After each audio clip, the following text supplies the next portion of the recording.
everyone, welcome back to another episode of Warriors Amongst Men, Spirit Amongst Flesh. As always, my name is Sam and I'm here to help you liberate from your flesh, define your purpose and live the life that you came here to live.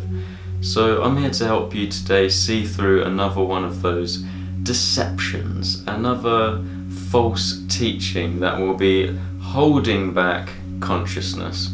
And today we're going to be talking about the false teachings within the Law of One material. The reason why I do this is because many of you have been asking me my thoughts on this subject for quite a while now. And it's not one of those subjects or teachings that I massively got into along my journey, but I've studied it because I know many people's belief systems within the New Age movement are coming from these teachings. Now, the Law of One material comes from channeled work in the 1980s. And like any deception, like I always say in my videos, there is a lot of truth in it, but it's wrapped with, there's a few false teachings wrapped with a lot of truth, shall we say. Right, otherwise no one would take it. Now, with channeled work, what we have to understand is that it's not always necessarily true and divine, right? Sometimes what we're channeling can be demonic, and demonic entities, if they want to actually affect your worldview, then again they have to wrap it with a lot of truth, right? Just because something's demonic, it doesn't always show it in such an obvious way. Now, I'm not saying it is demonic, this teaching, but from my understanding, I can see that there is a lot of false truth in it. Whether the being that is being channeled is demonic or just doesn't quite see the totality of truth on this planet, whether it's real or it's not real, I'm here to tell you the false teachings and what these teachings are implying and where it's holding us back. Okay, so the Law of One obviously is stating that we are all one, which is of course true. We are all connected. And if you study this, what it's talking about is the 7 densities of consciousness. So in a nutshell, first of all, I recommend going to study this a little bit more, so if you want to learn more about the 7 densities. But in a nutshell, what it is basically over a course of millions of years, consciousness goes through an evolution process. So it goes from being just matter and asleep, so to speak, as just a rock consciousness sort of thing, like the consciousness level a rock would have, into then becoming plants, then into becoming animals, then into becoming sort of primate, sort of human consciousness, where it's just the egoic consciousness.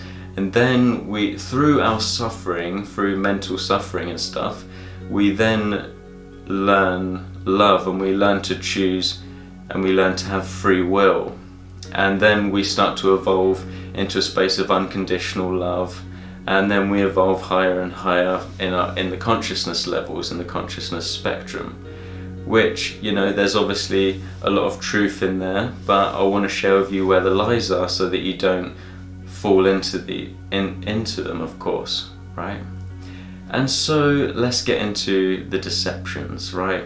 First of all, this teaching, what I see is it's a spiritual version of the Darwinism theory. And I've actually debunked the Darwinism theory as well, if you haven't seen that video on my YouTube channel. And with the Darwinism theory, what they're doing is they're blaming the reason why the world is the way it is, right? The current condition of humans being in a state of slavery, they're blaming it on your genes. So you can't do anything to actually change, right? You haven't got the free will. They're blaming it on your genes, right? You're a slave to the genes, right?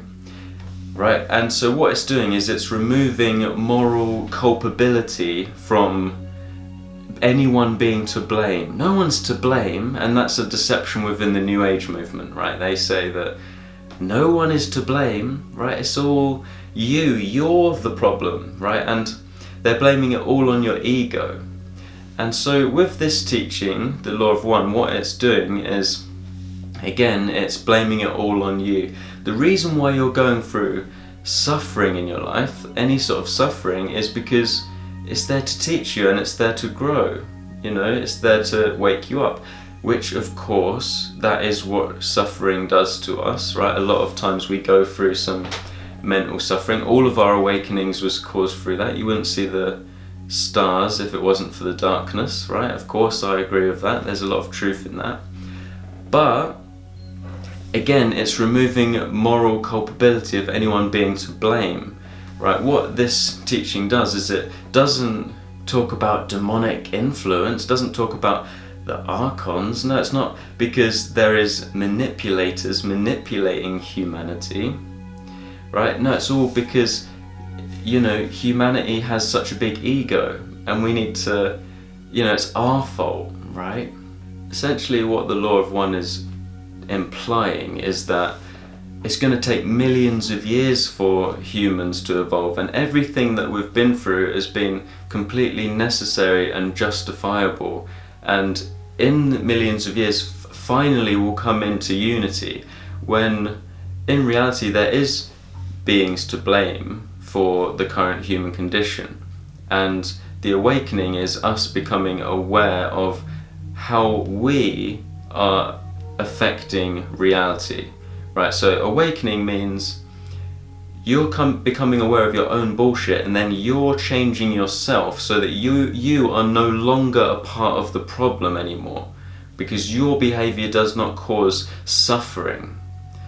But again, if we just blame it all on, these people are just causing suffering in their life because, eventually in thousands of years cycles of lifetimes, they will eventually awaken as well. When actually, if we just change the information that people are receiving, especially since the day they were born, if we actually put good information into them and truth and awareness of human behavior and morality into children, then they wouldn't go through such trauma. If we actually taught morality, why is it that all these spiritual teachers, they don't teach morality, right? So out of all of this, all of the law of one, all they've taught is that they've justified where we're at so we feel more comfortable with the suffering in the world. My point is, of course there is suffering exists in this world. We go through certain events, like maybe you'll go through a breakup, or maybe your parents break up when you're little. Maybe you're working on something like a career and you hit failures along that journey, and you learn from them failures. Of course that is part of the human experience, so that you grow. But the excessive imbalance is not justifiable, and there is people to blame for that, and it's not just all divine, and this is where we have to have discernment, right? And we have to actually be willing to teach others that free will does exist, and it takes real spiritual maturity to be able to call out people when you see that their behavior is wrong because it's causing suffering, not just try to justify it because they're just thousands of years behind in their evolutionary scale. So what the law of one is really is, what I would say is, it's a spiritual version of the Darwinian theory, and for the most part it's getting rid of personal free will. I know they say that you have a choice, you can either go down the dark path or the positive path, but fundamentally they are missing a key understanding of the human psychology and what love truly is, right? Love is about doing what's right in the face of adversity and continuously pushing forward, right? And actually trying to uplift and help others to improve their lives, because free will does exist, and we can make people more aware of this. It's not just because of where they are on their evolutionary scale. And of course people have to learn their own lessons, and you can't force people to change, but that doesn't mean that we just accept where everyone else is at. And that comes from another belief system in religion where they say just turn the other cheek, right? And people have interpreted turn the other cheek as, when you see evil, just turn the other cheek and just accept it and just forgive them and just, But what that really means is that you reflect things as they are. You understand what you can change and what you cannot change, and what's in your hands you can change and you should change, and you have changed it. And then you understand what you can't change, so you don't, beat yourself up about it and just cause yourself loads of stress over it. But you reflect things as they are. So what turning the other cheek really means is when you're handing the truth to someone, you're giving them the truth, you're giving them the gift of knowledge and the truth and bringing more awareness to them, and they just slap it out of your hands. It means you pick it back up and you then give it to them, and then they slap it out of your hands and you pick it back up and you give it to them again. And you're turning the other cheek when they are neglecting truth and awareness and understanding. You forgive them and then you pick it back up and you give it back to them, right? And it's not about just forgiving them and forgetting. It's about, okay, no, I understand, here you go, I'm going to keep giving it to you. And then that's what turning the other cheek really means. And it's actually a very empowering, it's a message of strength. But what the Law of One teachings is actually implying to us, and what many people miss, is that because you can only change yourself, that means that, and you can't change anyone else, that you shouldn't try to change anyone else. You shouldn't try to actually change your behavior and stand up for injustice, because that's just where they are on their evolutionary scale. So you can't change it anyway. But that doesn't mean that we shouldn't try. That doesn't mean that we shouldn't actually, say anything to these people and call out evil when we see it. And that's the problem that I have with the Law of One teachings. It justifies the current human condition and makes it out to be that it's our nature. Our humanity is enslaved because that's just its nature. It's just the part of the process. It's because we're supposed to go through suffering, and that's how we evolve. It justifies the current human condition and makes it out to be normal. Whereas the current human condition of slavery, a lot of New Agers will say, well, I prefer not to see it that way.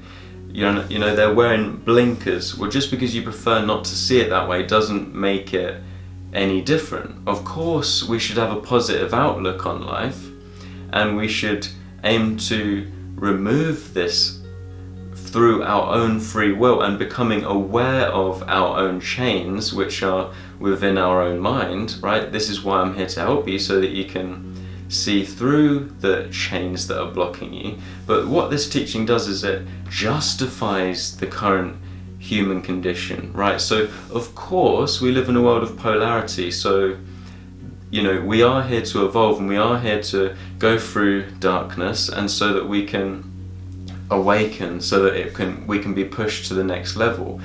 But this justifies the excessive imbalance we see in the world, which is caused through demonic oppression, if you will, demonic influence, and through satanic influence, right? There is people on this planet that are manipulating humanity through removing knowledge of reality, right, the laws that govern human behavior, and they have removed from human awareness how our own minds work through having the reins of media, religions, and education systems. If you control all of those, then you control the three main streams of information that humans receive since the day that they're born. Right? There's nothing normal about what goes on in a slaughterhouse, for example, and through us murdering billions and trillions of animals and sea animals every single year, right? And there's nothing normal about, some of the child sacrifices that go on this planet, right? And there's nothing divine about some of the trauma children experience on this planet.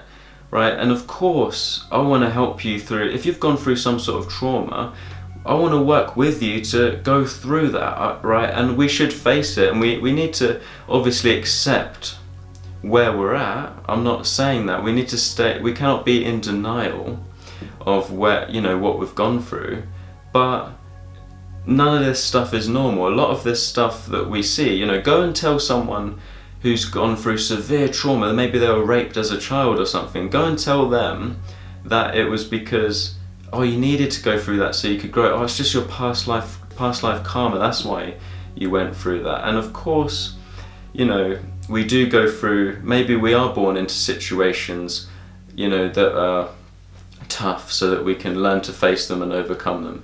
But we should also have sympathy for people that do go through these experiences and not just blame it all on their past life karma, right? There are people that are to blame. There are people that are morally culpable for situations, and we cannot remove that until we call these people out on their behavior, right? Rather than just justifying it, oh, that's why we went through it. Go and tell someone that went through this severe trauma as a child that, you know, it's just for your spiritual growth, when actually it's affected them for their whole life. Some people never get out of that. You know, it's very difficult to overcome such severe trauma in a childhood, you know, and of course people do overcome a lot of these things and go on to be very influential people in the world, but these people need actual therapy, they actually need help. And what I'm saying is, just because polarity exists, it doesn't justify the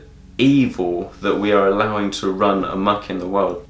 Alright, so let me know what your thoughts are on this subject in the comments section below. If you think I've missed anything, if you want me to go over anything anymore, let me know in the comments. And thank you so much for watching. If you want to hear me go into this a little bit more deeply, I've actually just uploaded a new video on what's beyond the simulation, the nature of creation, of source, and how life actually came into being with regards to it being like a simulation. Alright, so if you want to see that sort of content where I go into this more extensively, then it's all over on my Patreon, and I thank you for supporting my work and my channel. And until next time, thank you for watching. Peace and love, my friends.